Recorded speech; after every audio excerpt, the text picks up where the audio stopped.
Eileen and I am the sister on J43 and the process owner of the RPIW and improving the eDan process.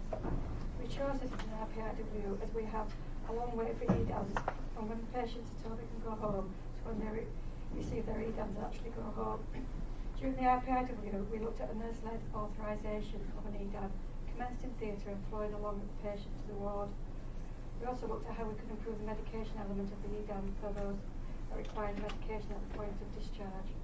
Over the last 60 days, progress has been slow, but we are building an educating tool that will underline the fundamental education of a nurse-led discharge. We've also made some small changes to how we add meds onto the eDan when they go home. And my colleagues will talk about this. Hello, my name is Claire and I'm an RPIW team member. Since the last report out, we've identified that due to there no longer being winter pressures, the types of patient we have on the ward are slightly different.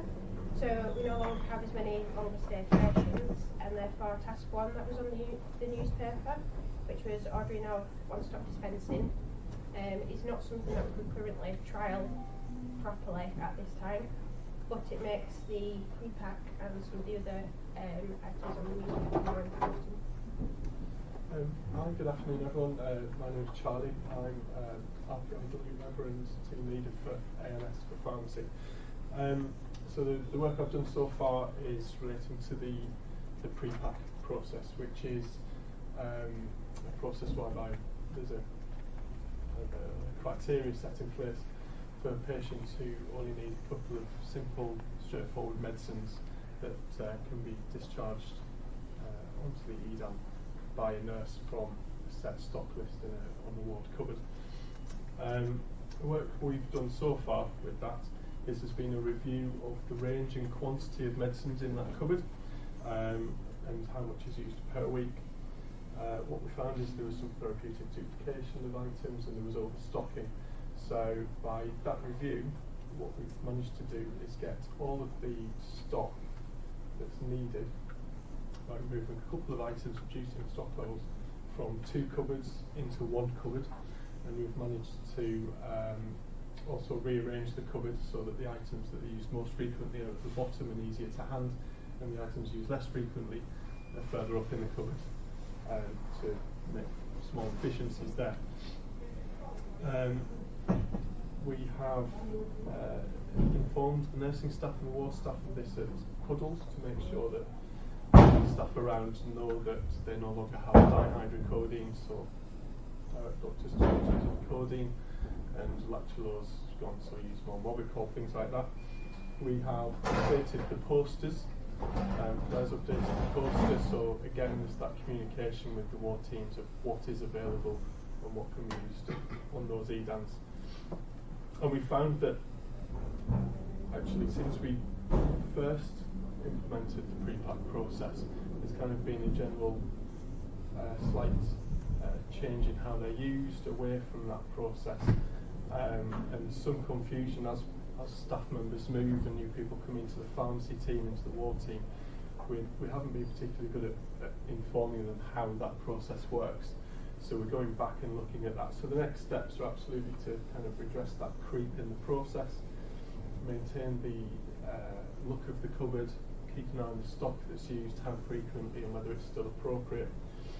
And then we're looking at how this action with the pre-packs links to one of the other items on the newspaper, which is kind of the next level up, where there are bags of a selection of medicines that are chosen for a patient depending on the type of surgery they've had. So again, that's rationalising stock and quantities, and it's a single dispensing process for 3 or 4 medicines rather than a dispensing process for 3 or 4 medicines. We have found, I think it's that we felt that we have found that maintaining the momentum that we felt during that week has been difficult, quite challenging. We've all gone back to our day jobs, whereas during that week, the week was set aside to build momentum. So that has been a challenge. But we've met this week. We have a plan to meet next week. We've met today, and we hope that having 3 or 4 meetings in succession will will kind of give us that drive again. We've made some changes and some improvements, so we've then got that kind of morale boost as well that we can do these things and we continue to do them really. So we're thinking about now how we all work together, a bit more collaboration with the different processes available for discharging patients, whether it's the nurse writing an eDan, whether it's using pre-packs, or whether it's an eDan that needs to go to pharmacy, and how we triage those patients and allocate the process to the patient appropriately so it's as safe as possible. Great, excellent. Now, because we've got the 3 report outs, we probably have a little bit more time than normal, so if it's okay with you guys, thank you very much for the report out. First of all, we should acknowledge that, so well done.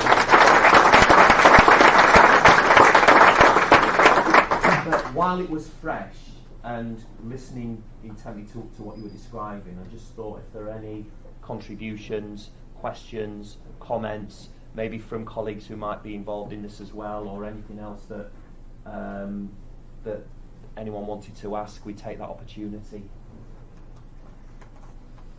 So I think we talked in one of our meetings about narrowing it down as well. So I think when we first started, we were looking at all the patients on more category. Yeah. And I think so that we can see some actual results, we're going to narrow it down to a specific group of patients. Yeah. And maybe focus more on getting together to discuss these patients before we make any definitive decisions. Yeah. So Yeah. I think that's Yeah. the plan. Yeah. Going forward. Yeah. Okay. Great. Good.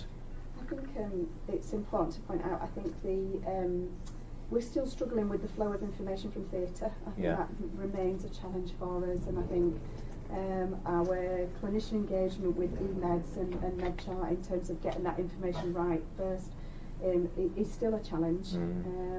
But we're hopeful, because I think if we can get that flow right, it makes these guys' work and jobs that they do downstream on the ward they feel much more prepared when that information is done at the time of the operation. We've still got a way to go with that in terms of consultant login and all consultants signing up to that's where we're going to start with eDans, is the right information in theatre. Yeah. So that's a big challenge for us going forward, I think, for the next for the next few months really. Yeah. Okay. Thanks, Penny.